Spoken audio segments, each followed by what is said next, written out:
अथ चतुर्थोऽध्यायः। श्रीशुक उवाच तदा देवर्षि गन्धर्वा ब्रह्मेशान पुरोगमाः मुमुचुः कुसुमासारं शंसन्तः कर्म तद्धरेः नेदुर्दुन्दुभयो दिव्या गन्धर्वा नन्दृतुर्जगुः ऋषयश्चारणः सिद्धास्तुष्टुवुः पुरुषोत्तमम् योऽसौ ग्राहः स वै सद्यः परमाश्चर्यरूपधृक् मुक्तो देवलशापेन हुहुर्गन्धर्वसत्तमः प्रणम्य शिरसाधीशमुत्तमश्लोकमव्ययम् अगायत यशोधाम कीर्तन्यगुणसत्कथम् सोऽनुकम्पित ईशेन परिक्रम्य प्रणम्यतम्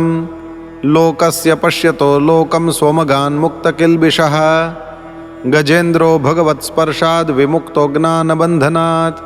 प्राप्तो भगवतो रूपं पीतवासाश्चतुर्भुजः स वै पूर्वमभुद्राजा पाण्ड्यो द्रविडसत्तमः इन्द्रद्युम्न इति ख्यातो विष्णुव्रतपरायणः स एकदाराधनकाल आत्मवान् गृहीतमौनव्रत ईश्वरं हरिं जटाधरस्तापस आप्लुतोच्युतं समर्चयामास कुलाचलाश्रमः यदृच्छया तत्र महायशा मुनिः समागमच्छिष्यगणैः परिश्रितः तं वीक्ष्य तूष्णीमकृतार्हणादिकं रहस्युपासीनं ऋषिश्चुकोपः तस्मा इमं शापमदादसाधुरयं दुरात्मा कृतबुद्धिरद्य विप्रावमन्ता विशतां तमोन्धं यथा गजस्तब्धमतिः स एव। श्रीशुक उवाच एवं शप्त्वा गतो गस्त्यो भगवान् नृपसानुगः इन्द्रद्युम्नोऽपि राजर्षिर्दिष्टं तदुपधारयन्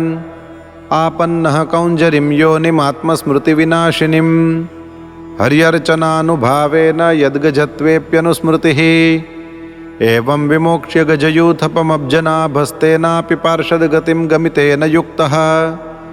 गन्धर्वसिद्धविबुधैरुपगीयमानकर्माद्भुतं स्वभवनं गरुडासनोगात्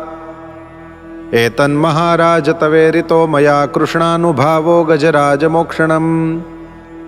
स्वर्ग्यं यशस्यं कलिकल्मषापहं दुःस्वप्ननाशं कुरु वर्य शृण्वताम् यथानुकीर्तयन्त्येतच्छ्रेयस्कामाद्विजातयः शुचयः प्रातरुत्थाय दुःस्वप्नाद्युपशान्तये इदमाह हरिः प्रीतो गजेन्द्रं कुरु सत्तमा शृण्वतां सर्वभूतानां सर्वभूतमयो विभुः। श्रीभगवानुवाच ये मां त्वां च सरश्चेदं गिरिकन्दरकाननं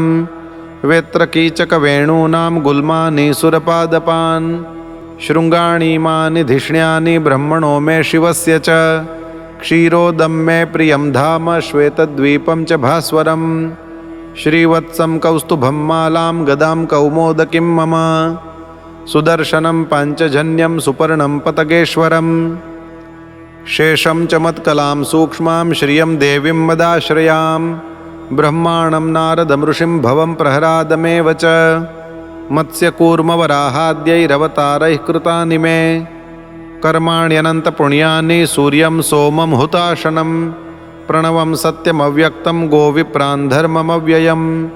दाक्षायणीर्धर्मपत्नीः सोमकश्यपयोरपि गंगां सरस्वतीं नन्दां कालिन्दीं सितवारणं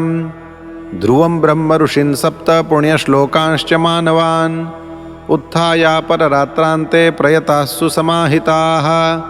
स्मरन्ति मम रूपाणि मुच्यन्ते ह्येनसोऽखिलात् ये मां स्तुवन्त्यनेनाङ्गप्रतिबुद्ध्यनिषाद्यये तेषां प्राणात्यये चाहं ददामि विमलां मतिम्। श्रीशुक उवाच इत्यादिश्य हृषीकेशः प्रथमाय जलजोत्तमं हर्षयन् विबुधानीकमारुरोह खगाधिपम् इति श्रीमद्भागवते महापुराणे पारमहंस्यां संहितायाम्